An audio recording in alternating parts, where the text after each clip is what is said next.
Je suis dégoûté. Salut tout le monde et bienvenue pour ce nouveau concept de vidéo, puisqu'aujourd'hui je vais simplement vous raconter une histoire. Aujourd'hui c'est une story time. Pour ceux qui me suivent depuis longtemps sur YouTube, vous savez sûrement comment a débuté ma mangatech. À savoir ma copine de collège qui m'a offert les Full Metal Alchemist, les premiers tomes, et je me suis acheté les lots des 10 premiers tomes de Battle Royale à un pote. Voilà, ça a été mes deux premières séries, ça a été le début de ma mangatech. Mais ce que vous ne connaissez pas, c'est la deuxième partie de ma mangatech. Comment je suis passé de 20 mangas à 500 mangas. Et pour cette histoire, on va revenir dans le passé en 2008. À l'époque, j'avais 15 ans et je vivais dans une petite ville au nord de la France qui s'appelle Wormhout. Voilà, qui est déjà pas une très grande ville. Et pour être précis, je vivais à 5 km du centre-ville, complètement perdu à la campagne. Voilà, j'étais entouré par 4 champs. Et pour ceux qui n'ont pas connu, à l'époque, Internet n'était pas encore très répandu. Donc on était en limité. Si je devais acheter un manga sur Internet, je devais à tout prix savoir quel manga je voulais. Mais j'avais pas le temps de chercher des mangas comme je voulais, comme ça, comme maintenant. Mes parents m'auraient défoncé. Donc je devais voir avec ma mère quel manga je voulais acheter et je devais vraiment commander rapidement le manga que je voulais. Donc autant vous dire que commander des mangas sur internet, c'était compliqué. Donc pour acheter des mangas, je n'avais que deux solutions. Soit aller à Super U et acheter Naruto ou One Piece, parce que c'est tout ce qu'il y avait dans le coin. Ou alors je devais aller en vélo à Esquelbec, à 5 ou 6 km, pour aller à l'épicerie culturelle. Avant de parler de l'épicerie culturelle, je vais vous parler un peu d'Esquelbec. Esquelbec, c'est une ville très vieillissante. Il y a que des vieux. Je crois même qu'il y a 2 maisons de retraite. Voilà, vraiment, c'est une ville où il y a que des vieux. Et cette ville, Esquelbec, est réputée pour être la ville du livre. Il y a que des boutiques de livres là-bas. Et il y avait parmi elles l'épicerie culturelle. C'était une boutique de BD et de mangas d'occasion. Et c'est là qu'on arrive au sujet principal, puisque le propriétaire de l'épicerie culturelle achetait des très gros lots de livres. Et dedans, il y avait beaucoup de mangas neufs et occasion. Mais comme il s'y connaissait pas trop en manga, il mettait tous les mangas dans le même rayon. Donc, que ce soit en neuf ou en occasion, les mangas étaient à 3,50 €. Quand j'ai vu ça, quand j'ai découvert cette boutique, tous les dimanches, je demandais à ma mère 3,50 €, je partais en vélo jusqu'à Esquelbec et j'avais mon manga. Tous les dimanches, j'avais un manga. Et j'en ai fait des kilomètres à vélo! J'en ai fait des kilomètres! Et c'est devenu mon petit rituel. Tous les dimanches, j'avais mon petit manga, comme ça j'étais posé. C'était un petit peu comme mon magazine hebdomadaire, voilà. J'avais mon manga du dimanche. Et très vite, le propriétaire s'est rendu compte que j'étais le seul à acheter des mangas. Il avait à peu près 500 ou 600 mangas dans sa boutique, et j'étais le seul à acheter des mangas. Donc, rapidement, il m'a dit, Jérôme, écoute, t'es le seul à m'acheter des mangas, je te fais les mangas à 2,50 €. Donc, très rapidement, j'ai expliqué la situation à ma mère, parce que c'était fantastique ce qui m'arrivait, et mon argent de poche est passé à 5 €. Donc, tous les dimanches, j'avais 2 mangas par semaine. À l'époque, j'avais pas de travail, et quand t'as 15 ans et que tu peux avoir 2 mangas par semaine, c'était juste incroyable. Donc, 2,50 €, j'étais à peu près à 8 mangas par mois, ce qui fait à peu près 48 mangas par an.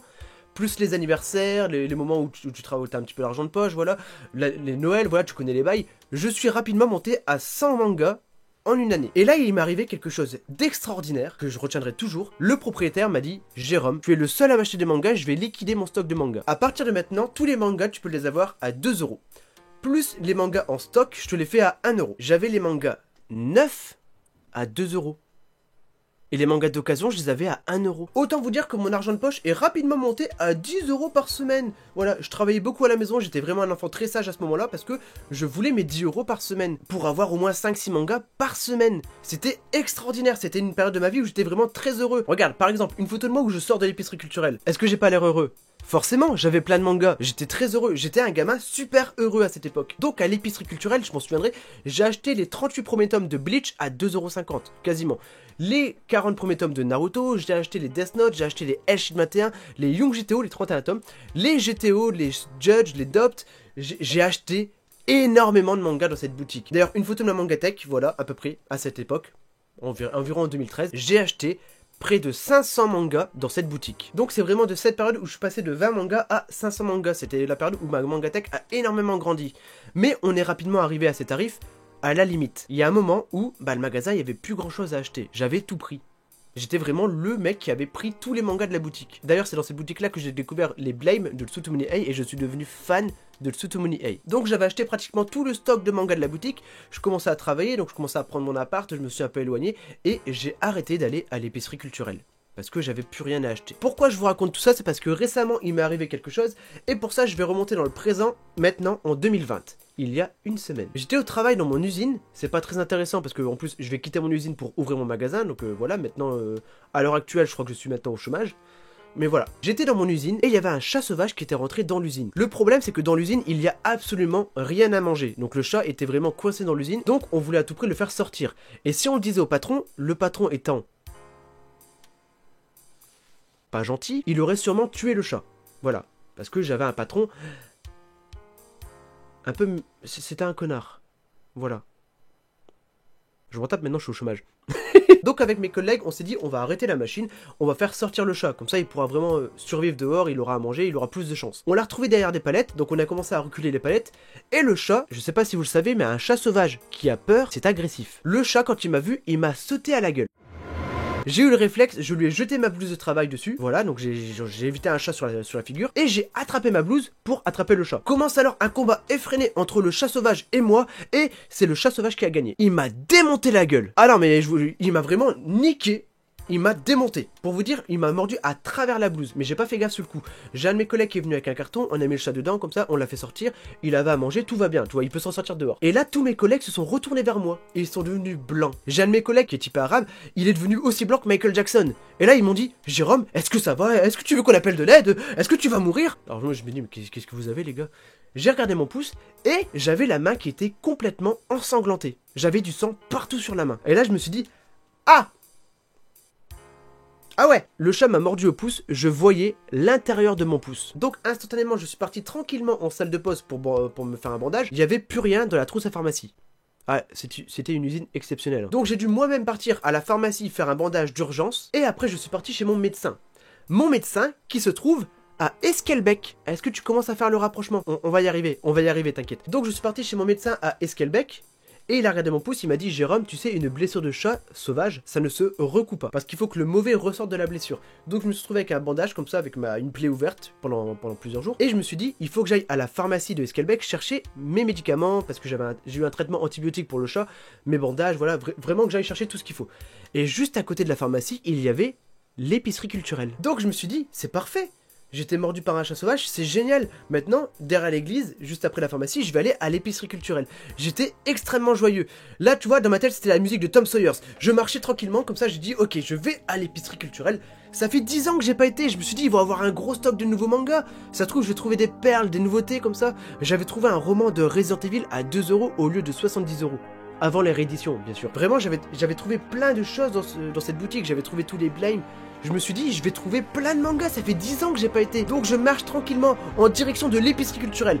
Voilà, je suis l'homme le plus heureux du monde. Une musique épique derrière moi. Tout se passait bien. Donc là, j'étais extrêmement joyeux. J'étais plein de motivation. Je suis arrivé devant l'épicerie culturelle. Je me suis dit, je vais acheter plein de choses. Je regarde et l'épicerie culturelle a fermé. C'est devenu un Coxy Market.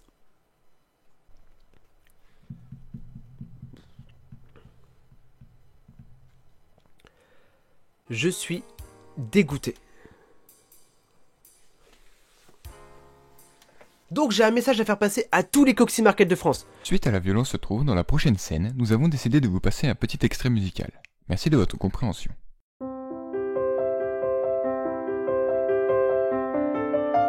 De quoi? De quoi, Pac-Man?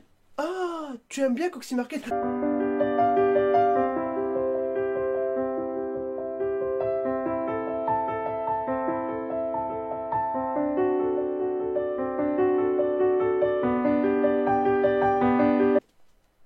Excuse-moi, Pac-Man. C'était un petit message à Coxy Market. Sérieusement, l'épicerie culturelle, c'est vraiment quelque chose qui a été fantastique dans ma vie. C'est le moment où je suis passé de amateur de manga à fan de manga. J'ai découvert Tsutomuni Hey, Tito Kubo, Masashi Kishimoto, Elshin 21, donc c'était Murata. J'ai découvert énormément d'auteurs de manga, énormément de séries. J'ai découvert les Beck, j'ai découvert les...